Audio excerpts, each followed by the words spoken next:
இருந்தது. வீட்டுல தானியங்களோ பழங்களோ எதுவுமே இல்லை. அதனால குழந்தைங்களுக்கு பசங்க உட்காந்துருந்தாங்க. அது ஆனாக்கு உடம்பு சரியில்லை. அது தூக்கினால படுத்திருந்தது. குழந்தைகள் 2 பேரும் பசங்க இருக்கிறத பார்க்க பொறுக்காத ராணா குருவி சிரமப்பட்டு எழுந்திரிச்சு உட்கார்ந்தது. உட்காராட்டம் அதுவும் எனக்கு காய்ச்சல் இப்பதான் கொஞ்சம் கொஞ்சமா குறையுது. நான் சமயத்துல நீங்க எங்கேயும் வெளியில போக வேண்டாம். இல்ல சோனா, குழந்தைங்க பசங்க பார்க்க முடியல. உணவு தேட நான் கிளம்பிட்டேன். சீக்கிரமா திரும்பி வந்துட்டேன். சோனா, சொன்னா கேளு. சமயத்துல நீ அப்பா, என்னை பத்தி கவலைப்படாதீங்க. நம்ம வீட்டுக்கு பக்கத்துல இருக்கிற நடுத்தர ஓரத்திலேயே ஏதாவது தானியங்கள் போட்டு அதை அந்த கஷ்டமா திரும்பி வந்தது. இந்த குழந்தைங்களை பார்த்துட்டு புரியாதுவேன். நம்ம சோனா திரும்ப வீட்டை பத்தி வெளியில பார்க்க ஆரம்பிச்சது. அப்ப பரவாயில்ல போன சோனா பிறகு நடுவோட இடத்துல புதா உட்கார்ந்து பார்த்துட்டு அங்க போச்சு. சோனா, இந்த மழையில நீ எங்க போய்கிட்டு இருக்க? தானாவை எங்க காணோம்? அவளுக்கு உடம்பு சரியில்லை. அதனாலதான் உணவு தர நான் வந்தேன். இந்த பழங்களை எங்க இருந்து எடுத்துட்டு வரீங்க? சோனா, நம்ம காட்டோட நடுவுல ஒரு பழைய கிணறு இருக்குல்ல, அதுக்கும் பக்கத்துல உள்ள திராட்சை கொடியில திராட்சை கிடைச்சது. அப்புறம் அதுக்கும் வலது பக்கம் ஒரு சின்ன ஆப்பிள் மரம் இருக்கு. அந்த மரத்துல இப்பதான் ஆப்பிள் காய்க்க ஆரம்பிச்சிருக்கு. இதெல்லாம் எடுத்துக்கிட்டு வீட்டுக்கு திரும்ப போதுதான் பழங்களை மாட்டிக்கிட்டேன். உங்க தகவலை சொன்னதுக்கு ரொம்ப நன்றி. சாப்பிடுறேன். உடனே அங்கிருந்து தண்ணி பறந்து போச்சு. மழையில பரவப்படுற சோனாக்கு கஷ்டமா இருந்தது. மேலும் ரொம்பவும் சிரமப்பட்டு கிணறுற பகுதியில் பறந்து போச்சு. பேசிக்கிட்டு இருந்த காலையில் சோனா குருவியை நேராவே பறக்க விடல. சில சமயம் இந்த பக்கமும் சில சமயம் அந்த பக்கமும் எடுத்துக்கிட்டு போச்சு. ஆனாலும் குழந்தைகளோட பசுமை போக்குறதுக்காக பேசிக்கிட்டு இருந்த காத்து பொருட்படுத்தாம சோனா குருவி பறந்து போய்கிட்டு இருந்தது. இப்படி போன சோனா குருவி கிணறு இருக்கிற இடத்துக்கு போய் சேர்ந்துருச்சு. அங்க திராட்சை கொடியில ஒரு கொத்து திராட்சை தான் இருந்தது. சோனா குருவி அந்த திராட்சையை பறிச்சு தன்னோட கூடையில போட்டுக்கிச்சு. அந்த வலதுப்புற இருந்த ஆப்பிள் மரத்துல காய்ச்சல் 2 ஆப்பிள்களையும் பறிச்சு தன்னோட கூடையில வச்சுக்கிச்சு. தானியங்களை தேடி வந்த சோனா குருவிக்கு இப்ப பழங்கள் கிடைச்சதால சோனா குருவியோட மனசு ரொம்ப சந்தோஷமா இருந்தது. பழமும் அந்த கஷ்டம் எதுவுமே தெரியல. இந்த பழங்களை என்னோட குழந்தைங்க ரொம்ப விரும்பி சாப்பிடுவாங்க. இது சீக்கிரமா எடுத்து போய் அவங்க கிட்ட கொடுக்கணும்.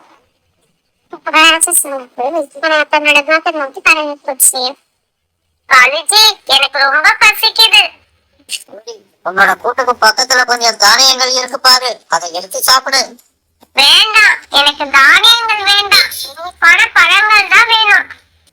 அப்படின்னா கூட்டுல பொறுத்து தூக்கி மழை விட்டதும் வெளியில போய் பழங்களை தேடி சாப்பிட்டுட்டு வருவோம். இப்படி காலிக்காவத்துக்கிட்ட பேசிக்கிட்டு இருந்த போதுக்காக சோனா குருவி பறந்து போறது ஜனங்கள்லாம் பாத்துருச்சு. அந்த சோனா குருவி ஒரு கூட நிறைய பழங்களை எடுத்துக்கிட்டு பறந்து போகுது. சீக்கிரமா போய் அதை எப்படியாவது வாங்கிக்கிட்டு போங்க. அப்படியா? அப்படின்னா நீ சாப்பிடறதுக்கு பழங்கள் இப்பவே கிடைச்சிட்டதா நினைச்சுக்க. நான் இதோ கிளம்பிட்டேன். நான் சொன்ன காலுக்காகவும் பறந்து போச்சு. பறந்து போன காலுக்காகவும் ஒரு இடத்துல சோனா குருவிய மழை மறைச்சு நீ பாட்டுச்சு. காலுக்காவத்தை பார்த்த உடனே சோனா குருவிக்கு பயம் வந்துருச்சு. கடவுளே, இந்த காலுக்காவத்துக்கு இருந்து நான் எப்படியாவது தப்பிச்சு பழமோட வீட்டுக்கு போகணும். சோனா, நானும் கோரியும் ரொம்ப பசியில இருந்தோம். சாப்பிட எதுவுமே இல்லை. என்ன பண்றதுன்னு யோசிச்சுட்டு இருக்கப்ப நல்ல வேலையா ஒன்ன பாத்துட்டோம். காலண்ணா, வீட்டுல என்னோட குழந்தைங்க ரொம்பவும் பசியா இருக்காங்க. சோனா, உன் வீட்டுல மட்டும் குழந்தைங்க இல்ல, என் வீட்டுல கூட 2 குழந்தைங்க இருக்காங்க. எனக்கு கோரி குழந்தை, கோரிக்கு நான் குழந்தை. சோனா கூட வச்சிருந்த பழக்கூட பறந்து போச்சு. மரியாதையா அந்த பழங்களை என்கிட்ட கொடுத்துட்டு போயிடுங்க. இல்லைன்னா நீங்க செய்யற அநியாயத்துக்கு நல்லாவே இருக்க மாட்டீங்க. ரொம்ப கஷ்டப்படுவீங்க. சோனா, நீ கொடுக்குற சாபம் எல்லாம் என்ன ஒண்ணும் பண்ணாது. எனக்கு சாபம் கொடுக்குற நேரத்துல வேற ஏதாவது வேலை இருந்தா போய் பாரு. சொன்ன காலத்தாக மொத்தமா பறந்து போய்கிட்டு இருந்தது. உன்னோட குழந்தை பசுமை போக்குறதுக்கு பழங்கள் கிடைச்சிருச்சுன்னு ரொம்ப சந்தோஷமா இருந்தேன். என்னோட காலத்தாலையும் என்னோட சந்தோஷம் எல்லாம் போயிடுச்சு. நான் கண்ணு வந்து வர கண்ணீர் அந்த காங்களை சுண்ண விடாது. ரொம்ப சமயம் அவங்களோட வீட்டுல ரொம்ப சந்தோஷமா பழங்களை சாப்பிட்டு இருந்தாங்க.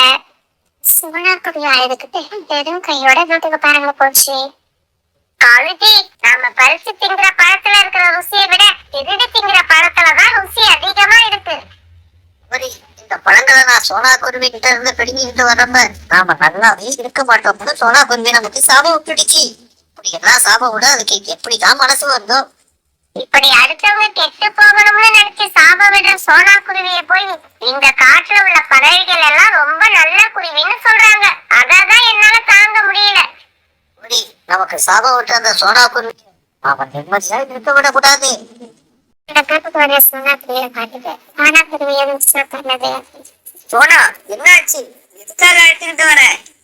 அத்தோட அப்பா எடுத்துட்டு வந்த பழங்களும் இந்த காலுக்காக புடுங்கத போயிடுச்சு. என்னால எதுவுமே செய்ய முடியல.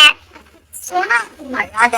அந்த காரியங்களை பத்தி தான் நமக்கு ஏற்கனவே தெரியுமே. அந்த காரியங்களோட மனசுக்கு கடவுள் தான் தண்டனை கொடுக்கணும். எனக்கு பசிக்குது. குக்கே, கொஞ்ச நேரம் பொறுத்துக்கோ. நான் போய் ஏதாவது தானியங்கள் எடுத்துட்டு வரேன். குக்கூட அப்பா சோனா, நீ அழாம வீட்ல இரு. எனக்கு இப்ப காய்ச்சல் சுத்தமா விட்டுடுச்சு. நான் நல்லாதான் இருக்கேன். கிடைக்கிற தானியங்களை எடுத்து சீக்கிரமா வந்துடுறேன். இப்படி சொன்ன ராணா குருவி ஒரு சின்ன கூடை எடுத்துக்கிட்டு வீட்டு விட்டு கடவுள் போச்சு. இப்படி பறந்து வந்த ராணா குருவி நதிக்கரைக்கு வந்து சேர்ந்துருச்சு. பிறகு அவங்க விளைஞ்சிருந்த தானியங்களை எடுத்து தன்னோட கூடையில போட்டுக்கிச்சு. இப்படி தானியங்களை எடுத்துக்கிட்ட ராணா குருவி தன்னோட வீட்டு நோக்கி பறக்க ஆரம்பிச்சது. வழி இல்லாத காரியங்கள் மறுபடியும் நம்மள வழி மறைக்கலாம். அப்படி வழி மறைச்சா நாம நிக்கவே கூடாது. பறந்து போய்கிட்டே இருக்கணும். காலுஜி அங்க பாருங்க, ராணா குருவி கூடையில ஏதோ எடுத்துக்கிட்டு போகுது. அப்படியா? நமக்கு சாபம் கொடுத்த அந்த குருவிகளை இன்னைக்கு நிம்மதியா இருக்க விடவே கூடாது. இப்படி சொன்ன காலுக்காகவும் பிறகும் எடுத்து வெளியில வந்துச்சு. ராணா, இங்க வா. உன்னோட கூடையில என்ன வச்சிருக்க? காலுக்காக இப்படி கேட்டதுக்கு ராணா குருவி எந்த பதிலும் சொல்லாம பறந்து போய்கிட்டு வந்தது. உடனே காலுக்காக ராணா குருவி பின்னாலேயே பறந்து போச்சு. இதனால ராணா குருவி குடும்பம் வேகமா பறக்க ஆரம்பிச்சது. ஆனா காலுக்காக விடவே இல்லை. ராணா குருவியை துரத்திக்கிட்டே பறந்து வந்துச்சு. இப்ப வேகமா பறந்து வந்த ராணா குருவி ஒரு கட்டத்துல காலுக்காவத்தோட கண்ணுக்கு தெரியாம மறைஞ்சு போயிடுச்சு. ராணா, நீ எங்க போனாலும் சரி உன்னை நான் விடவே மாட்டேன். உன்னை பிடிச்சே தீருவேன். ராணா, நீ எங்க போனாலும் சரி உன்னை நான் விடவே மாட்டேன். உன்னை பிடிச்சே தீருவேன். இப்படி கத்திக்கிட்டே ரொம்பவும் வேகமா பறந்து வந்த காலுக்காகவும் எதிரில இருந்த ஒரு முள்மரத்தை கவனிக்கணும்னு அந்த முள்மரத்து மேல மோதி நெற்களுக்கு இடையில மாட்டுக்குச்சு. காப்பாத்துங்க, என்ன காப்பாத்துங்க, என்ன யாராவது காப்பாத்துங்க. ஒரு அடர்ந்த மரத்தோட கிளைகளுக்கு இடையில மறந்திருந்த ராணா குருவி காலுக்காவத்தோட சத்து வச்சுட்டு வெளியில வந்துச்சு. பிறகு ராணா குருவி காலுக்காவ சுத்தி இருந்த அந்த முள்மரத்துக்கு பக்கத்துல போய் உட்கார்ந்தது. ராணா, ராணா, என்ன காப்பாத்து. இந்த மரத்தை விட்டு என்ன வெளியில எடு. காலு, என்னோட மனைவி கொண்டு வந்த பழங்களை அநியாயமா பிடுங்கி எடுத்துக்கிட்டீங்க. இப்ப நான் கொண்டு வந்த தானியங்களையும் புடுங்க முயற்சி பண்ணல. ஆனா ஒரு ஆபத்து வந்த உடனே என்ன காப்பாத்த சொல்ற? உனக்கு எல்லாம் வெக்கமா இல்ல? எந்த முகத்தை வச்சுக்கிட்டு என்கிட்ட உதவி கேக்குற? ராணா, நான் செஞ்சதெல்லாம் தப்புதான். இதுக்கப்புறம் நானும் கோரியும் எந்த தவறும் செய்ய மாட்டோம். உன்னோட பேச்சு எல்லாம் கீழே ஓடுது பாரு தண்ணி. அந்த தண்ணியில எழுதி வை. நாளைக்கு நான் வந்து படிச்சு பாக்குறேன். இப்ப சொல்லிட்டு ராணா குருவி தன்னோட வீட்டுக்கு பறந்து போயிடுச்சு. ராணா, ராணா, என்ன காப்பாத்து. வீட்டுக்கு போன ராணா குருவி நடந்தது எல்லாத்தையும் தன்னோட மனைவி சோனா குருவி கிட்ட சொல்லுச்சு. அநியாயம் செஞ்ச அந்த காகங்களுக்கு சரியான தண்டனை கிடைச்சிடுச்சு. ஆனா சோனா குருவி மட்டும் எதுவுமே சொல்லாம மௌனமா உட்கார்ந்திருந்தது. என்ன சோனா மௌனமா இருக்கிற? காலுக்காகத்துக்கு நான் உதவி செய்யாம வந்தது சரிதானே? எனக்கும் அப்படித்தான் தோணுது. இருந்தாலும் நாம அந்த காகத்தை காப்பாத்தாம போனாலும் காலுக்காக இப்படி மரத்துல மாட்டிக்கிட்டு இருக்க விஷயத்த கோரியாக்கா கிட்ட சொல்லலாம்னு தோணுது. இது சொன்ன சொன்னது கோரிக்காக வீட்டுக்கு பறந்து போச்சு. கோரியக்கா காலர்ல இவரோட கணவர் கிட்ட இருந்து தானியங்களை புடுங்க வேகமா பறந்து வந்தப்ப இவரு முள்மரத்துல மாட்டிக்கிட்டு ஊருக்கு போராடிக்கிட்டு இருக்காரு. அப்புறமா போய் அவரை காப்பாத்துங்க. அதுக்கப்புறமாவது நல்ல புத்தியோட வாழ கத்துக்கோங்க. இப்படி சொல்ல சோனா திருவி பிறகு அங்கிருந்து பறந்து தன்னோட வீட்டுக்கு வந்துடுச்சு. இப்படியே சில நாட்கள் நகர்ந்துச்சு. கனவுக்காகவும் உதவிக்காகவும் ஒரு கூடையில கொஞ்சம் பணங்களை எடுத்துட்டு ராணா குருவி வீட்டுக்கு வந்தாங்க. சோனா, எங்களை மன்னிச்சுடு. உன்னோட இடத்துல வேற யார் இருந்தாலும் தனக்கு கெட்டது செஞ்சவங்களுக்கு ஒரு கஷ்டம் வந்தா அதை பார்த்து சந்தோஷப்படலாம்னு நினைப்பாங்க.